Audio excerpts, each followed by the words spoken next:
hold up. Right, Julia Green, CC2.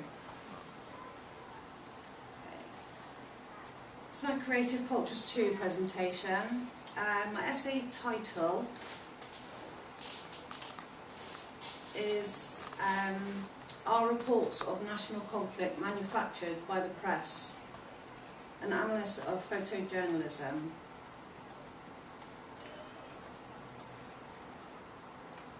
Initially, my essay was going to be around the subject of what place has photography got within the art world.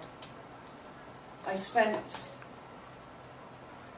a considerable amount of time researching this, and I found I was going around in circles and actually not achieving anything at all. It was during this process that I came across an image that I found hard to get out of my head.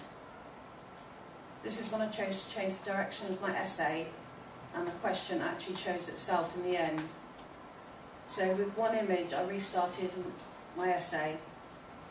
As my essay was about war conflicts, I hope my experience that I had with serving in the armed forces would help me bring the essay to life, and that I would have a better understanding of the images to be able to analyse them. My first theorist I want to look at is Stuart Hall. I chose to look at Hall's encoding and decoding. This is how media messages are produced, circulated and consumed. Hall argued that the meaning is not fixed by the sender, the message is never clear, and the audience is not a passive recipient of meaning. There is a time between the moment of the production of the message, the encoding, and the moment of its reception, decoding. The meaning of the text is located between its producer and the reader. The producer, being the encoder, framed or encoded the meaning in a certain way, while the reader, who is the decoder, decodes it differently according to his or her personal background. The various social situations and frames of interpretation. The message, however, must be correctly decoded by the reader in order for a meaningful exchange to take place. The message cannot be said to be understood unless it produces the intended reaction with the audience. My second theorist is Roland Barthes. I chose to look at myth of photographic truth. We perceive photographs to be an unmeditated copy of the real world. Cameras were thought to be more reliable than humans to provide this data and knowledge. Cameras are used to record actual events, whether happy, scenic, even moments of dying and death, of which I have used in one of my images for this essay. As we know, however, images can be altered, and this can be taken out of social and historical context. The power of images is strong because we share the belief that photos are faithful records of events. My third and final theorist is Walter Benjamin. I came across a few quotes when researching my original essay about photography and art, and his points that he makes on authenticity is something that I feel is very relevant within photojournalism photography. As I said in my essay, my first image appears to be staged. Yes, it is probably what the government would like us to believe, that we are winning the hearts of the civilians, that we're there to help. It is a feel-good image. It is wrong to stage such an image. That is something that is up to the individual person. But this does go straight back to my essay question about the national conflicts being manufactured by the press.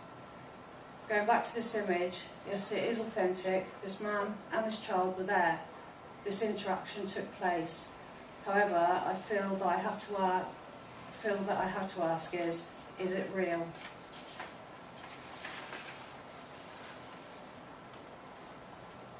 This image was on the front page of an American newspaper during the Vietnam War. It was captured by an unnamed young man who was serving as a photographer, serving in the US Army. Clearly visible in this image is bodies of adults and very young children.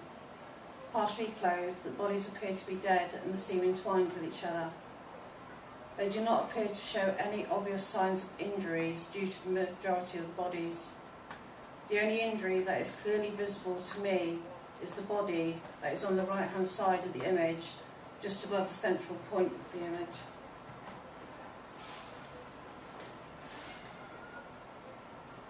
The byline underneath the image reads a clump of bodies on the side of the road, on a road in South Vietnam, which is basically what we can see here. This image to me clearly has an aura of authenticity around it. Even though photo manipulation was around at the time, it was something that wasn't widely used as today. The meaning of this image changed for me when I read the caption that could be switched on or off. Initially it seemed that somebody was either wounded or dead, with comrades looking on whilst another was crouched over them. The caption read, "In this 1965 Henry Hewitt photograph, Chaplain John McNamara administers last rites to photographer Dickie Chappelle in South Vietnam.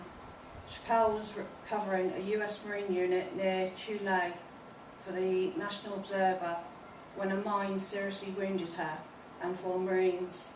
Chappelle died en route to hospital, the first American woman correspondent ever killed in action." When I read the caption, the image changed for me. It was a photographer taking a photograph of his fellow photographer dying, being read her last rites. That to me is what war photography is about. It is real, it's what actually happened as it happened. It meant something, it means truth. My research process took lots and lots of reading, both on the internet and through books.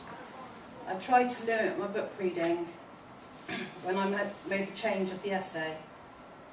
As before, I took on too many reading books and found myself overwhelmed by what was going through my head. There's a couple of things that I would have done differently. The first being, I would have gone on with my initial idea, which did involve war photography and photojournalism. However, I thought I would try and change from what I know and do something completely different, and that is why I went with the photography as art route. When I saw that I was going round and round and getting nowhere, this is where I should have stopped, but I carried on for a while longer, until I knew I'd completely gone off track, then decided to stop. My conclusion really is, never spend too much time on something that you know is not right. This is where the essay question comes to play. I knew quite early on that I was going nowhere, so I should have gone back to my first thoughts when deciding on an essay question. The topic is something that I'm passionate about, and it's something that I can relate to on a professional level. So when choosing a project, essay question, or even a topic to discuss with friends, talk or write about something that is important to you. Thank you very much.